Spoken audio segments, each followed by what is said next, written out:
നമസ്കാരം. മലയാളി വാർത്തയിലേക്ക് സ്വാഗതം. പാകിസ്ഥാനിലൂടെ ബംഗ്ലാദേശ് വഴി ഇന്ത്യയിൽ ചാവേർ ആക്രമണങ്ങൾക്കും ഭീകരാക്രമണത്തിനും പദ്ധതി.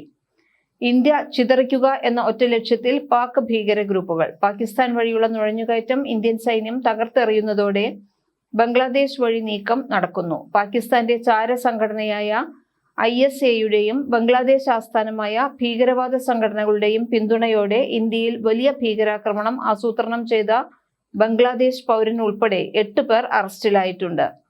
ഡൽഹി പോലീസിന്റെ പ്രത്യേക സെൽ നടത്തിയ 10 ദിവസത്തെ ഭീകരവിരുദ്ധ ഓപ്പറേഷന് ശേഷമാണ് ഈ അറസ്റ്റുകൾ നടന്നത്. ദേശീയ തലസ്ഥാനത്ത് നടന്ന അന്താരാഷ്ട്ര AI ഇമ്പാക്ട് ഉച്ചകോടിക്കിടെ ഡൽഹിയിലെയും കൊൽക്കത്തയിലെയും മെട്രോ സ്റ്റേഷനുകളിൽ കശ്മീരിനെ മോചിപ്പിക്കണം എന്ന പോസ്റ്ററുകൾ പ്രത്യക്ഷപ്പെട്ടതിനെ തുടർന്ന് നടത്തിയ അന്വേഷണത്തിലാണ് ഭീകരവാദികൾ പിടിയിലായത്. പാകിസ്ഥാനിൽ പരിശീലനം നേടിയ ശേഷം ബംഗ്ലാദേശിൽ കഴിയുന്ന കശ്മീരുകാരനായ ഷബീർ അഹമ്മദ് ആണ് ഇവരെ നിയന്ത്രിച്ചിരുന്നത്. ഇയാൾക്ക് ഇസ്ലാമിക ഭീകര സംഘടനയായ ലഷ്കർ-e തോയ്ബയുമായി ബന്ധമുണ്ടെന്ന് സ്ഥിരീകരിച്ചിട്ടുണ്ട്. ആദ്യം 2 പ്രതികളെ പശ്ചിമ ബംഗാളിൽ നിന്നാണ് പിടികൂടിയത്. ഇവരുടെ മൊബൈൽ ഫോണുകളിൽ നിന്ന് ലഭിച്ച വിവരങ്ങളുടെ അടിസ്ഥാനത്തിൽ 6 പേരെ തമിഴ്നാട്ടിൽ നിന്ന് അറസ്റ്റ് ചെയ്തു. ഇതിലൊരാൾ ബംഗ്ലാദേശിലേക്ക് പോയി ലഷ്കർ-e ഭീകരനെ കണ്ടിരുന്നു. പാകിസ്ഥാനിലെ ഭീകരരുമായും ഇവർ ബന്ധപ്പെട്ടിരുന്നു. പ്രതികളിൽ 4 പേർ ഡൽഹിയിലെ സുപ്രധാന സ്ഥലങ്ങൾ നിരീക്ഷണം നടത്തിയ ശേഷം തമിഴ്നാട്ടിലേക്കും പശ്ചിമ ബംഗാളിലേക്കും മടങ്ങിയതായിരുന്നു. ആക്രമണം നടത്താൻ ലക്ഷ്യമിട്ട സ്ഥലങ്ങളുടെ ചിത്രങ്ങൾ ഇവരിൽ നിന്ന് പിടിച്ചെടുത്ത ഉപകരണങ്ങളിൽ കണ്ടെത്തിയിട്ടുണ്ട്. ഡൽഹിയിലെ ലാൽ ഖിലയ്ക്കും ചാന്ദിനി ചൗക്കിന്റെ ചില ഭാഗങ്ങൾക്കും ഭീകരാക്രമണ ഭീഷണിയുണ്ടെന്ന വിവരങ്ങൾ ലഭിച്ചതിനെ തുടർന്ന് സുരക്ഷ ശക്തമാക്കിയിട്ടുണ്ട്. ഈ സംഘത്തിലെ ചില അംഗങ്ങൾ ഇപ്പോഴും ഒളിവിലാണെന്നും ഒട്ടേറെ സംസ്ഥാനങ്ങളിൽ റെയ്ഡ് തുടരുകയാണെന്നും അറിയുന്നു. അധികം മുൻപല്ല ഹരിയാനയിലെ അൽഫല മെഡിക്കൽ കോളേജിലെ ഇസ്ലാമിക വൈറ്റ് കോളർ ഭീകരർ ഡൽഹിയിലെ ചെങ്കോട്ടയ്ക്കടുത്ത് ഭീകരാക്രമണം നടത്തിയത്. യഥാസമയം വിവരം ലഭിച്ചതിനെ തുടർന്ന് ഈ സംഘത്തിൽപ്പെട്ട പലരെയും പോലീസ് അന്ന് അറസ്റ്റ് ചെയ്തിരുന്നു.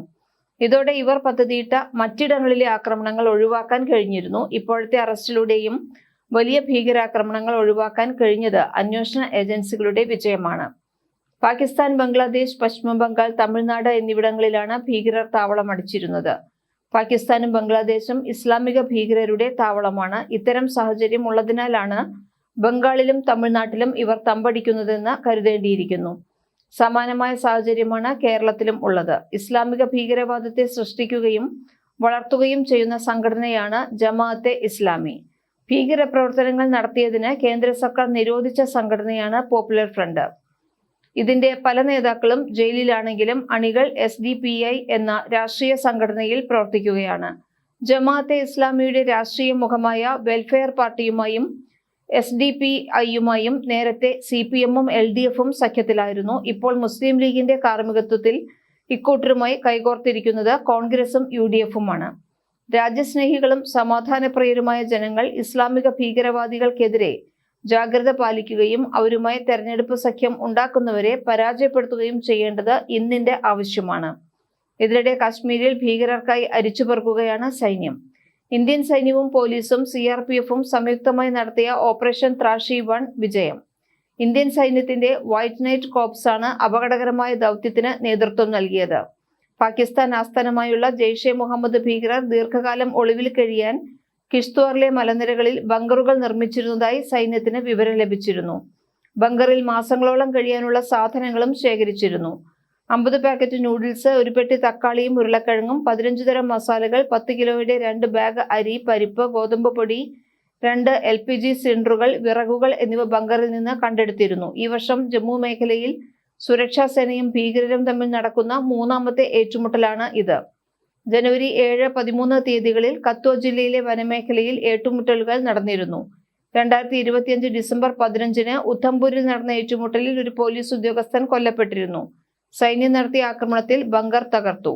ജെയ്ഷെ മുഹമ്മദ് ഭീകര സംഘടനയുടെ പ്രധാനിയായിരുന്ന സൈഫുള്ളയെ സൈന്യം വെടിവെച്ചു കൊന്നതാണ് ഈ ഓപ്പറേഷന്റെ ഏറ്റവും വലിയ നേട്ടമായി കണക്കാക്കുന്നത്. 2016-ൽ വധിക്കപ്പെട്ട ബുർഹാൻ വാനിയെ പോലെ കശ്മീരിൽ ആക്രമണം നടത്താൻ ശ്രമിച്ചിരുന്ന വ്യക്തിയായിരുന്നു സൈഫുള്ള. ഇവരിൽ നിന്ന് 2 AK-47 തോക്കുകൾ ഉൾപ്പെടെ വൻ ആയുധശേഖരവും പിടിച്ചെടുത്തു. 2 വർഷത്തോളമായി ഈ മേഖലയിൽ ഒളിവിൽ കഴിഞ്ഞിരുന്ന ജെയ്ഷെ മുഹമ്മദ് ഭീകരനായ സൈഫുള്ള ഏകദേശം 20 തവണ സൈനികരുടെ കയ്യിൽ നിന്ന് രക്ഷപ്പെട്ട ഭീകരനാണ്. പ്രാദേശിക ജനവിഭാഗങ്ങളിൽ നിന്നുള്ള പരിപൂർണ പിന്തുണയും കൃത്യവും വ്യക്തവുമായ മിലിറ്ററി ഇന്റലിജൻസ് വിവരങ്ങളും സൈന്യത്തിന് ഈ വിജയത്തിൽ വളരെ സഹായകമായി. ആധുനിക യുദ്ധതന്ത്രങ്ങളും സാങ്കേതിക വിദ്യയും സൈന്യം ഫലപ്രദമായി ഉപയോഗിച്ചു. ആളില്ലാ വിമാനങ്ങൾ, സാറ്റലൈറ്റ് ഇമേജറി, FPV ഡ്രോണുകൾ എന്നിവ ഭീകരരുടെ ഒളിത്താവളങ്ങൾ കണ്ടെത്തുന്നതിൽ നിർണായക പങ്ക് വഹിച്ചിട്ടുണ്ട്. ന്യൂസ് ഡെസ്ക് മലയാളി വാർത്ത.